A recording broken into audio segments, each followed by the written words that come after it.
Hello friends, मध्ये आपलं स्वागत आहे। आज आपण कुर्तीची कटिंग करणार आहोत। रेडीमेड इथे कुर्ती घेतली, इथे अस्तर मी घेतले 2 मीटर। तर बघा, आज आपल्याला काय करायचंय, अस्तर लावायचंय। इथे ना रेडीमेड टॉप घेतलाय, पण खूपच हा इथे पातळ, याला आपण अस्तर लावायचे। तर अस्तर आपल्याला याला कसं लावता येईल, तर आधी तर हा आपला टॉप आहे, याला मी साइड पॉइंट पासून पूर्ण जी शिलाई आहे ती आपण इथे काढून घेतली आहे। 1-2 पीस मध्ये याला आपण सेपरेट केलंय। आता बघा, एक सोपी पद्धत सांगेन, शॉर्टकट। याची आपल्याला कटिंग करायची तर काय करायचं, आधी आपल्याला माप कशी घ्यायची, ज्यांना कुर्तीवरून माप माहिती नाही त्यांच्यासाठी पण हा व्हिडिओ कामात येणार आहे। तर बघा, माप कशी घ्यायची आहे। आधी तर आपल्याला सगळ्यात महत्त्वाची गोष्ट म्हणजे शोल्डर पॉइंट। शोल्डरचं मेजरमेंट कसं घ्यायचंय, तर इथे बघा, रेडीमेड टॉप साठी जिथे आपलं स्लीव जॉईंट झाली आहे त्या पॉइंट पासून इथे आपल्याला तयार माप घ्यायचंय। तर इथे बघा, शोल्डर जे दाखवतोय ते दाखवतोय आपल्याला 17 इंचावरती रेडी। 17 शोल्डर आहे। आता चेस्ट पॉइंट जिथे आपलं काखेतलं मेजरमेंट दाखवतोय, काखेतला पॉइंट बघा 40 इंचचा चेस्ट घेर आहे। 20 याचा निमा पार्ट दाखवतोय। 10 ला सेंट्रल पॉइंट आलाय। हे झालं चेस्टचं मेजरमेंट। आता कमरेचं मेजरमेंट घ्यायचंय, तर कसं घ्यायचंय, चेस्ट पॉइंट पासून खाली 7 इंच जायचं या पॉइंटला।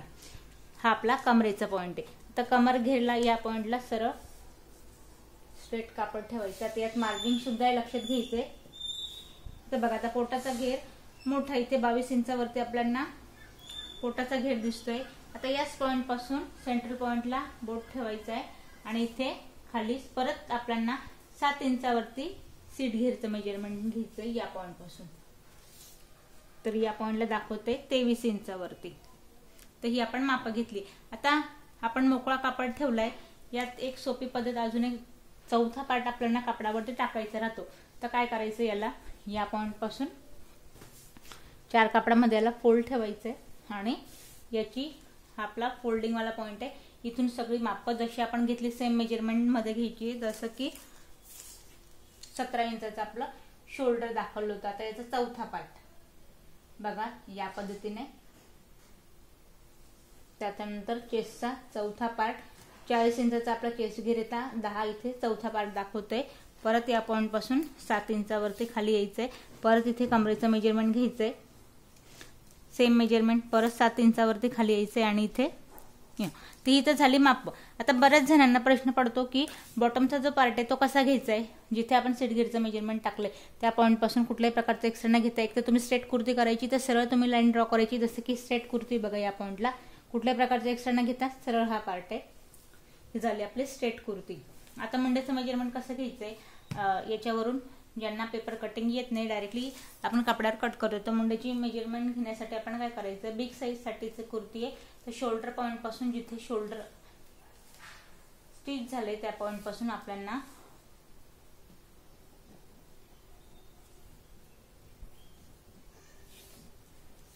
तर इथे बघा, बिग साईज साठी 8 इंचावरती आपल्याला रेडी दाखवतोय मुंड्याची उंची।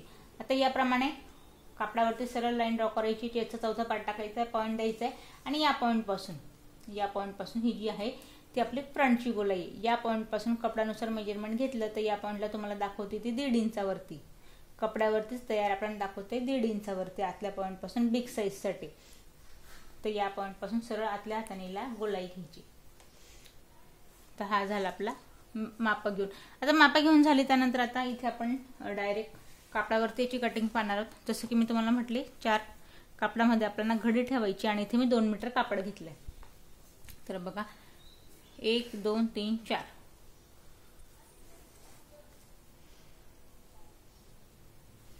आता जशी माप आपण बघितली त्यानुसार आपल्याला याला पूर्ण ड्रॉ करायचंय।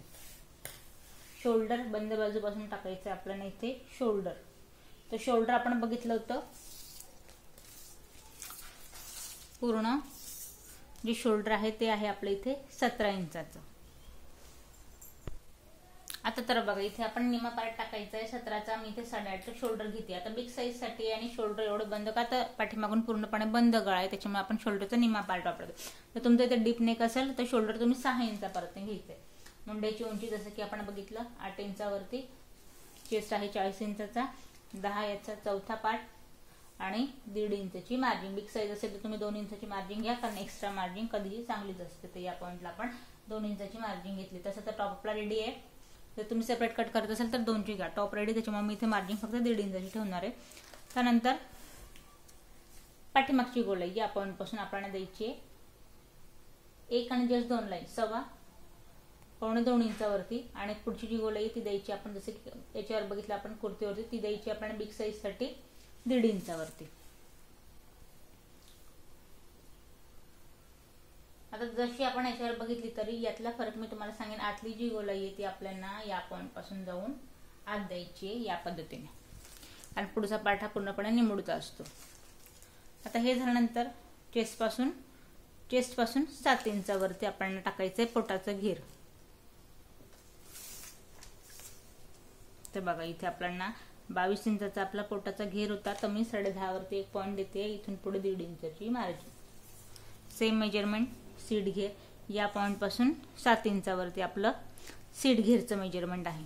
तर 23 इंचाचा आपला सीड घेर आहे. तर यात 10.5 प्लस 2 पॉईंट म्हणजेच की 11 इंचावरती मी याचा चौथा पार्ट टाकते. इथून पुढे परत 1.5 इंचाची मार्जिन.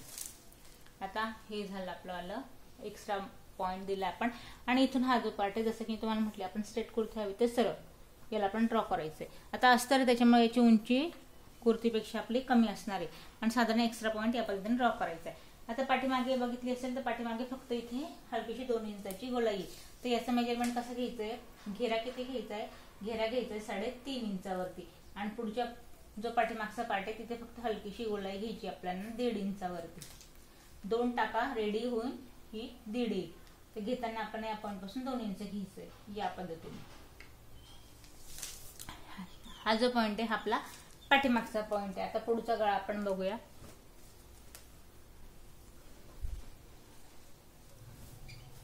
बघा पाठीमागे फक्त इथे गोलाई 1.5 इंचाची आहे. आता पुढच्या गळ्याचं आपण मेजरमेंट घ्यायचंय. पुढचा जो गळा आहे, पुढचा गळा आपल्याला बघा उंची घ्यायची पुढच्या गळ्याची. शोल्डर पॉईंटला इथून स्ट्रेट ठेवायचं या पद्धतीने. साधारण पुढचा जो गळा आहे तो पुढचा गळा आपल्याला दाखवतोय 5 इंचावरती या पॉईंटला. बघा 5 इथे या पॉईंट पासून 5 इंचावरती आपल्याला घ्यायची हलकीशी गोलाई.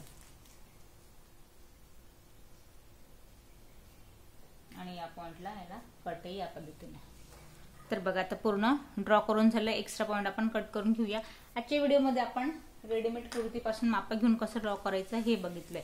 आता याला जर तुम्हाला अस्तर लावायचंय तर एक यात काम वाढणारे नवीनच जर पूर्ण अस्तर तुम्हाला इथे लावायचंय तर शिलाई जो पॉईंट आहे तो पूर्ण आपल्याला काढावा लागणार. शोल्डर उसून पूर्ण दोघंही पार्ट सेपरेट करावे लागणार, तेव्हा आपल्याला याला पूर्ण अस्तर लावता येईल. पण यात अजून एक सोपी पद्धत सांगेन. जर तुम्हाला नुसतं कुठल्याही प्रकारची एक्स्ट्रा कटिंग न करता, मेहनत न करता आपण नुसतं त्यात फक्त अस्तर लावायचे, तर आपण इथे हा जो आपला चेस्ट पॉईंट आहे या चेस्ट पॉईंट पासून आपण याला अस्तर लावू शकतो. कसं, तर आता या पॉईंटला बघा, याला मी 2 कापडामध्ये ठेवते. आता इथे बघा आपण 2 कापडात मी अस्तर ठेवलंय. 2 कापडात अस्तर ठेवलंय. जो चेस्ट पॉईंटला येणार आहे तिथे कुठल्या प्रकारची पट्टी फोल्ड करायची गरज नाही, कारण मी काठावाला पार्ट घेतलाय. खाली पण बॉटमला पट्टी फोल्ड करायची गरज नाही, कारण आपण काठावाला पार्ट घेतलाय. आता बघा याला ठेवताना सोपी पद्धत, जसं की मी तुम्हाला मगाशी म्हटली, मी हा एक जो आपला पुढचा जो पॉईंट आहे हा सिंगल वाला पार्ट याला याच्यावरती ठेवायचे. कुठल्याही प्रकारची एक्स्ट्रा मेहनत न घेता झटपट तुम्ही टॉप आणलाय आणि तो तुम्हाला खूपच इथे विरळ वाटतोय, तर त्यासाठी आपण काय करू शकतो, ही एक सोपी युक्ती त्यासाठी आपण वापरायची आहे. यात काय करायचं आपल्याला, हा जो आपला चेस्ट पॉईंट आहे, चेस्ट पॉईंट बरोबर आपल्याला या पद्धतीने इथे ठेवायचा आहे या लेवलला. साधारण हा म्हणजे गळ्याच्या वरती हा पॉईंट दिसायला नको, गळ्याच्या अगदी आत यायला हवा, या हिशोबाने याला सेट करायचं व्यवस्थित. आता बघा यात आपण काय केलंय, मी हाताने व्यवस्थित कापड इथे प्रेस करून घेतलाय आणि पूर्ण आपण याच्यावरती ठेवलंय. तुम्ही हवं ते इस्त्रीचा वापर करून आपण याला प्रेस करायचं, जेणेकरून कापड हा कमी जास्त व्हायला नको. कारण रेडीमेड आपण टॉप आणलाय तर कापड हा ऑलरेडी मार्जिंग सकट याच्यात दिलाय, त्याच्यामुळे याला कट टू कट अगदी इथे मी शिलाई उसवून बघा या पॉईंट पासून आपण सरळ लाईन ड्रॉ करून घेतली. या पॉईंटला बट मी थोडं इथे एक्स्ट्रा घेतले, कारण ऑलरेडी इथे बघा ही आपला जो साईडचा जो कट आहे तो या कुर्तीला फोल्ड आहे आणि तो मी उसवला नाही. तर याला आपण काय करायचं, आपण एक्स्ट्रा पॉईंट पासून मी इथे लाईन ड्रॉ करून घेतली. दोघही पार्ट आहे, पुढचा आणि पाठीमागचा दोघही पार्ट आहेत ते येणार आहे, कारण आपण सिंगल सिंगल कापड इथे ठेवलंय. आता जिथे मी लाईन ड्रॉ केली या पॉईंट आपल्याला कटिंग करून हा पार्ट आपण इथे वेगळा करून डायरेक्टली आपण कुर्तीला अटॅच करणार आहोत. तर बघा आता आपण दोघही पार्ट आपण पुढचा आणि पाठीमागचा या पद्धतीने आपण कट करून घेतलंय. आता आपण जसं की मी हा पार्ट उसण ठेवला तर या पॉईंटला आपण अस्तर इथे अटॅच करून घेऊया.